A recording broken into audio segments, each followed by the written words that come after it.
Photoshop has some very handy grid features, and I'm a huge fan of designing on a grid to draw the viewer's eye to important content on the page. Once you start with an underlying grid, it's far easier to break the rules of the grid than to just design loosely and not have thought in advance about where important content should go. There's a great book written in the 60s by Joseph Mueller-Brockman. The Grid Systems, I think, in Graphic Design is the title, and it's gospel for me. It applied to the print world, and now we've carried that into the web and device and mobile world. So without further ado, let's go to View, Show, Grid. And with the grid on, it's very overwhelming to start. So what we're going to do is I want to start with an 8-column grid, where ideally we may only use 4 of those 8 columns or 6 of those 8 columns. Confines of those columns. On Windows, this will be under Edit, Preferences, and Guides, Grid, and Slices. On the Mac, Photoshop, Preferences, Guides, Grid, and Slices. And I'm going to do a grid line every 15%. And when I choose 15%, you could see the main divisions here. And that's only 7. So if I go down to 10%, you get 10. So you see the story. When I'm doing images, I often do grid line every 50%. And if I put subdivisions to 1 and scoot this over and zoom out, on every photo I could see dead center of the image, so I can crop from center out, I could align from center out. But let's adjust this so we get 8 columns. And a lot of templates in Dreamweaver start this way, and they tier down content to be responsive, to reflow on smaller screen sizes so your site looks best for the screen it lands on. So this grid is important to keep in mind when you start with desktop website development and then do mock-ups to deliver to the different sizes that are on mobile. So really absorb this grid principle if you didn't learn about it when you were studying to be a graphic designer or an artist. All right, so to get 8 grid lines, I'm going to do 12.5%. And I got 8 grid lines. And I might want smaller subdivisions to create regions within those 8. So I could do a subdivision of 2 and I get lighter lines, or possibly 3. I'm going to see how it impacts my layout in the background. I find 3 too busy, so I'll stick with 2 and just loosely use the regions in the grid to call the viewer's eye to important content on the page. So when you click OK, I'm going to zoom in with Command plus or Control plus and wheel up. And you'll notice that Products is really starting at my first subdivision on the grid line. I'm going to go to Cart, which is the last piece, and I'm going to put about distance.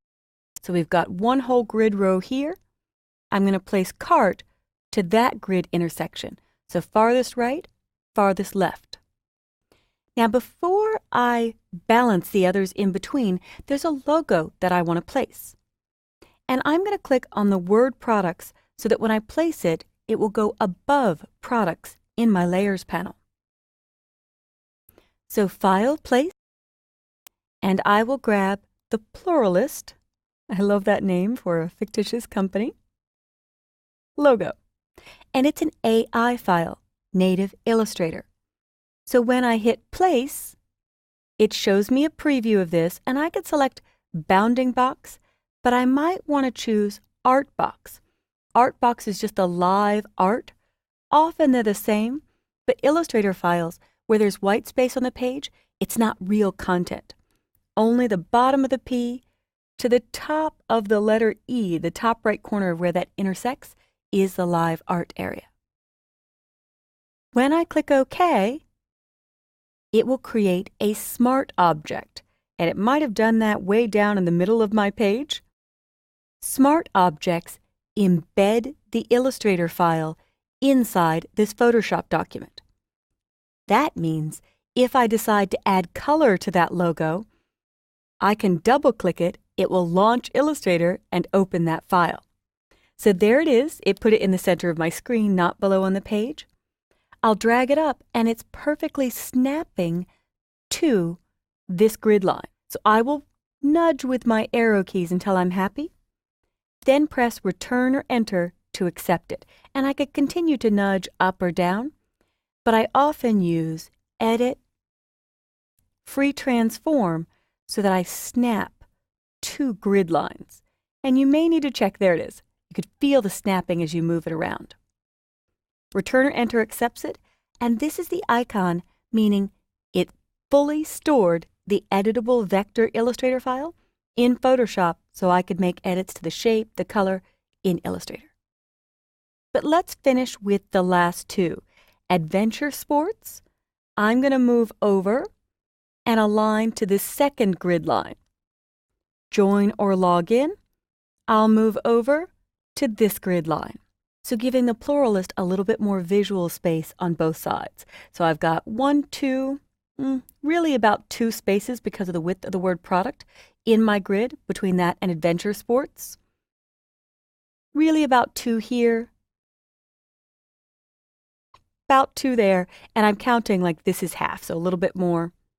So I'm pretty consistent. I probably have a little extra space in these two because the word cart is so small, but it's going to get a little icon for a cart next to it. So the last thing I'm going to do is select Products, Shift-click on Cart, and align either the top or bottom edges so I make sure that nothing is moved up or down. They're all aligned perfectly. With them selected, I may nudge them down a little bit closer to the image. And there, I've used an overall grid in my document to align elements and position them to finish my nav bar. So the grid is under Edit, Preferences, Guides, Grid, and Slices, or on the Mac, Photoshop, Preferences, Guides, Grid, and Slices. And I find a lot of people don't know you can divide it into percentages. And subdivisions I often set to 1 or 2. I find more than 2 to be distracting, but I know some people who like 4 or 6. Everyone has their own habits. So I'll click OK, and hopefully you can find a grid space that works for your layouts and use it to put elements of your design in thoughtful places, starting with a grid.